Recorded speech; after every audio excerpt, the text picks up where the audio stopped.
All right, y'all. What's up? This is Sean from Math Swap Tutoring, and today I want to talk about finding the derivative of polynomials. All right, let me plug in my tablet. That might help. So we are finding the derivative of polynomials. All right, very good, very good. All right, so let's do this, and I'm having to kind of go back and forth with my notes here. So just to recap, a polynomial, is a group of terms, for example, like this, like, stuff that you know from algebra. You got like x squared plus 2x plus 1. This is a polynomial. And it's a group of several terms. You got this term plus this term plus this term. And just for the sake of recap as well, a binomial, bi means two, poly means many. So it's many terms. Bi means two. So 2x plus 1 would be an example of a binomial. So anyhow, when we're talking about polynomials, we're talking about this kind of stuff from algebra, which I like to kind of say that because just keep in mind that all calculus really is just kind of like, it's just the next level of, applying algebra, trig, and stuff like that. It's really not that bad. But anyhow, I digress. So based on what we just kind of like quickly review with polynomials, let's say that you have a polynomial term that has this general format, a times x to the b power. So if you have a polynomial term that is of this format, for example, which is basically kind of how any polynomial is, any polynomial term is, a is some sort of constant, that's the coefficient of a variable, and then b is a constant exponent of some kind. So if you want to find the derivative of this, that is equal to, first of all, the way that you denote that is d dx, which just means the derivative with respect to x, the derivative with respect to the variable x of a times x to the b power is going to be equal to b a to the b a x to the b minus 1. So basically what's happened here is, and let me write out the instructions so you see what I did. So when you take the derivative, you multiply the exponent, you bring the exponent number to the front, and then at the same time you subtract 1 from that exponent. So that's where you bring the b over here, and then at the same time you subtract 1 from that. So when I say you bring it over, it doesn't mean that you bring it over and it disappears. We're just saying that you take whatever that number is and you multiply it by the whole term, and then you subtract 1 from it up here. So that's b a x to the b minus 1. All right.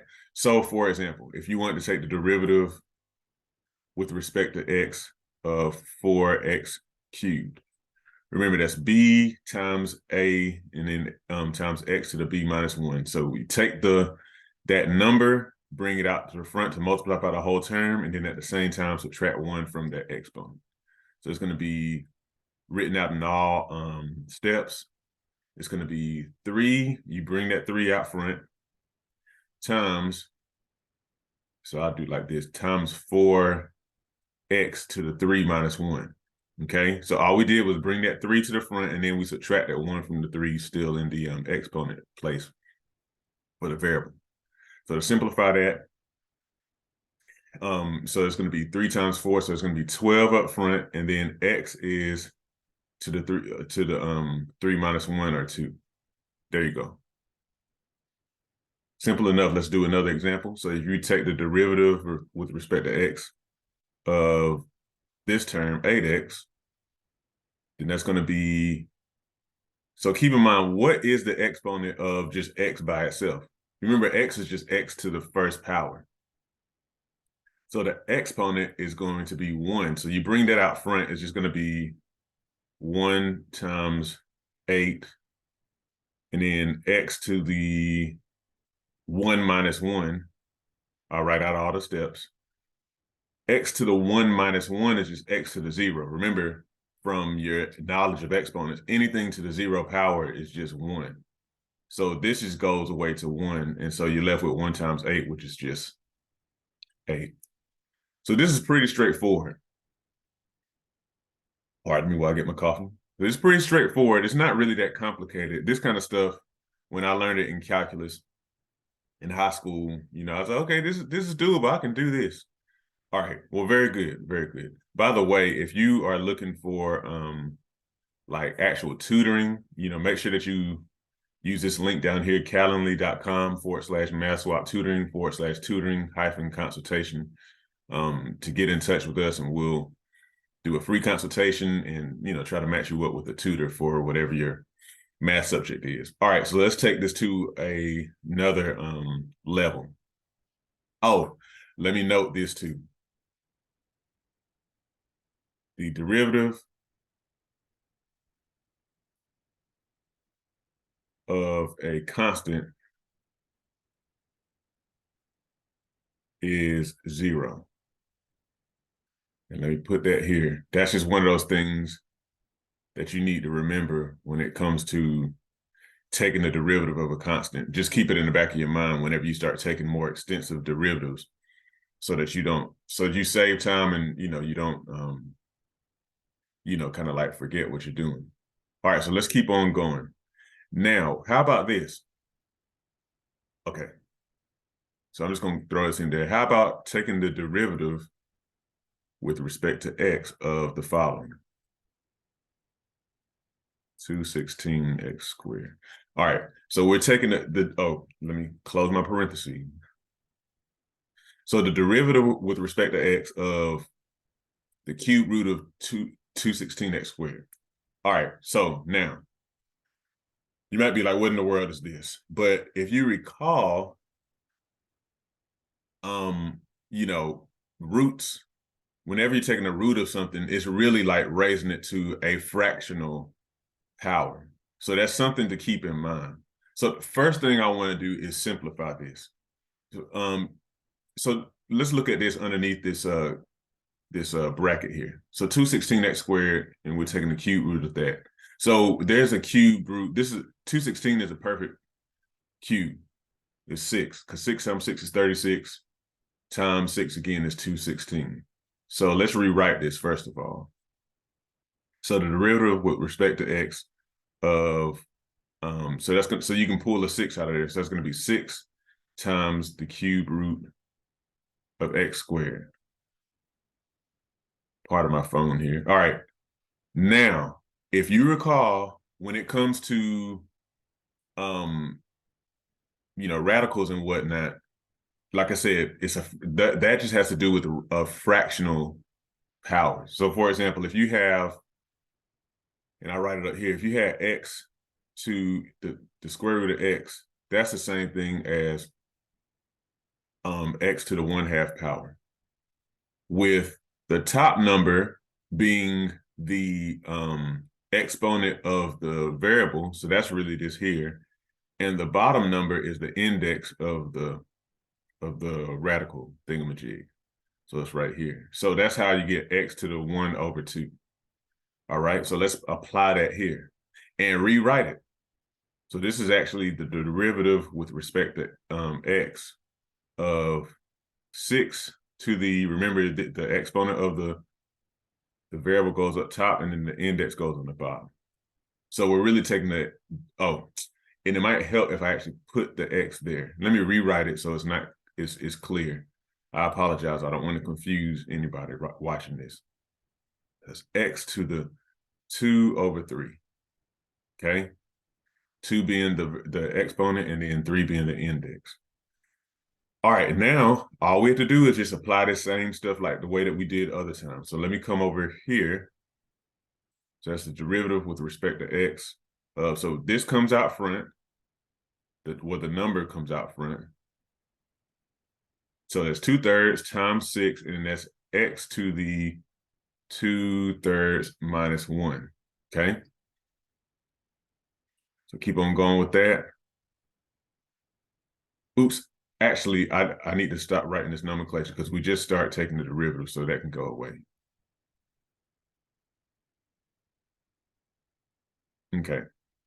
All right. Here, let me something pop up on my screen here. So that's going to be all right. So 2/3 times 6. So keep in mind, okay, 6, 3 and 6, 3 at the bottom, and then a 3 inside of the 6. So that ends up going away to that goes to 1, and the 6 goes to 2. So that should be 2 times 2 is 4, and then x to the what's 2/3 minus 1? So that's like 2/3 minus 3/3. So that's going to be 4x to the minus 1/3. Now let's write this back with a radical format. So remember, if you have a negative exponent, that means it's just like the reciprocal. Let me just write it here so you remember. So you had a to the minus 1. That is the same thing as 1 over a to the 1. Okay. So when you have a negative exponent, just to review, it's the same thing as having the reciprocal of that same thing raised to a power in the denominator, a positive power in the denominator of a fraction. Okay. So in other words, this is going to be just like 4 over x to the 1/3, or you can write it as 4 over the cube root of x. Cube root of x. Now, typically, we wouldn't want to have like a this type of thing in the denominator. I'm not really worried a radical in the denominator. I'm not worrying about it now. The book that I got this example from kind of left it there. But just know that typically we don't really want to have a radical in the denominator. I'm just not really worried about that at this point. Okay. All right. Now what I want us to do is to take the derivative of a polynomial, not just one term from a polynomial, but like an actual full polynomial. All right, so let's erase some of this stuff here. I'm gonna make sure that I keep up some of these other things that are really important to remember. But in case you're not as familiar with derivatives of polynomials yet, you'll be delighted, I think, to know that it's not really very much more complicated than this at all. So say you want to take the derivative of 6x cubed minus 12x. So when you take the derivative of a polynomial, that means, a grouping of terms being added or subtracted, then all you do is just take the derivative of each separate term. So we're going to take the derivative of this minus the derivative of that.